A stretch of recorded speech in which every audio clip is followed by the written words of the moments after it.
मेरा नाम राधिका है। मेरे पति के मौत के बाद मैं अपने कुंवारे देवर के साथ रहने लगी, क्योंकि देवर के अलावा मेरा इस दुनिया में कोई नहीं था।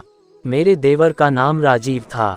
वो खूब पैसे कमा रहा था, पर पैसा कहाँ से आता था इस चीज़ के बारे में मुझे कुछ पता नहीं था। धीरे धीरे हम लोग अमीर बन गए और अमीरों वाले शौक अपनाने लगे। मेरे देवर के पास पैसे होने के चलते वह हर महीने कई गरीब लड़कियों की शादी करवाता था। शादी के अगले दिन वह उनको हनीमून भेजने की बजाय तीर्थ यात्रा पर भेज देता था और सारा खर्चा खुद उठाता था। देवर के इस काम से मैं बहुत ज़्यादा खुश हो जाती थी, लेकिन अजीब बात यह होती थी कि जब लड़की तीर्थ यात्रा पर जाती थी तो वापस विधवा होकर आती थी। मुझे परेशानी जब हुई जब हर लड़की के साथ यही सब होने लगा। इस चीज़ से तो मेरा देवर भी परेशान हो गया था, क्योंकि उसने ऊपर वाले के दर्शन के लिए यह जिम्मा उठाया था गरीब लड़कियों की शादी करवाने की और उन्हें तीर्थ यात्रा पर भेजने की। लेकिन यह अजीब किस्म की अनहोनी होने लगी।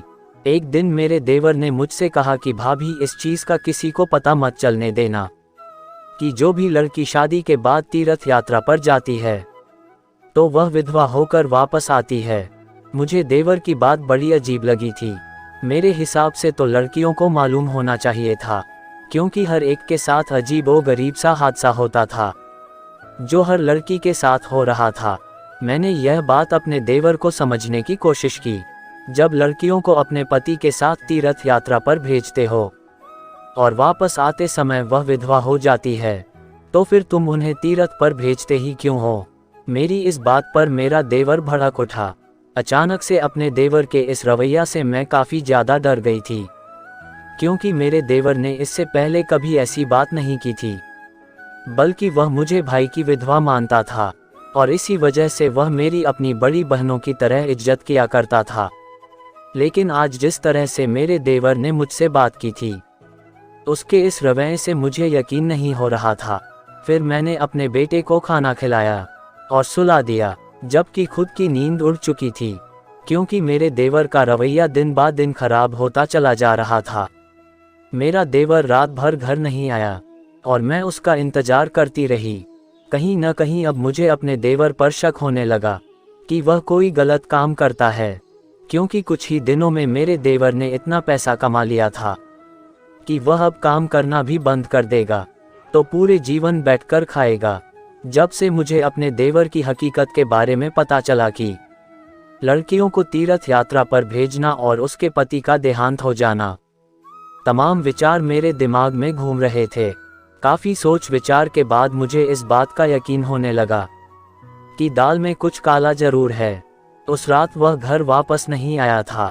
अगले दिन तक जब घर नहीं आया तो मेरा शक यकीन में बदल गया और परेशान भी हो गई कि आखिर मेरा देवर गया कहाँ। कुछ दिन बाद मुझे पता चला कि उसने एक लड़की की शादी करवाई है और उस लड़की को तीर्थ यात्रा पर भेज रहा है। मैं किसी तरह उस लड़की के साथ तीर्थ यात्रा पर चल दी। साथ में उसका पति भी था। ये बात मैंने अपने देवर को नहीं बताई थी कि मैं कहाँ जा रही हूँ, क्योंकि आज मुझे सच्चाई जाननी थी।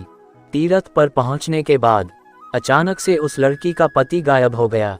लड़की जोर जोर से चिल्लाने लगी कि मेरा पति कहाँ गया, पर मैं उसके पति पर नज़र रखे थी। उसके पति को 4 आदमियों ने किडनैप किया था। वह एक जंगल में ले गए। वहां जाकर जो मैंने देखा, उसे देखकर मेरे कदमों तले से जमीन निकल गई। वहां मेरा देवर एक विदेशी आदमी से उसकी डील कर रहा था। मेरा देवर लड़की के पति को किडनैप करवा कर उसे विदेश में भेजता था, जहां विदेशी लोग उन्हें मारने की धमकी देकर उनसे अपने काले धंधे करवाते थे, जिसके बदले मेरे देवर को काफ़ी सारा पैसा मिलता था। सच जानकर मुझे अपने देवर से घृणा हो गई और उसके महल को छोड़कर एक छोटी सी झोपड़ी में अपने बेटे के साथ रहने लगी। आपको ये कहानी कैसी लगी कमेंट करके ज़रूर बताएं। वीडियो अच्छी लगी तो लाइक करें। इस तरह की और कहानी सुनने के लिए हमारे चैनल इंसानी विचार को सब्सक्राइब करें।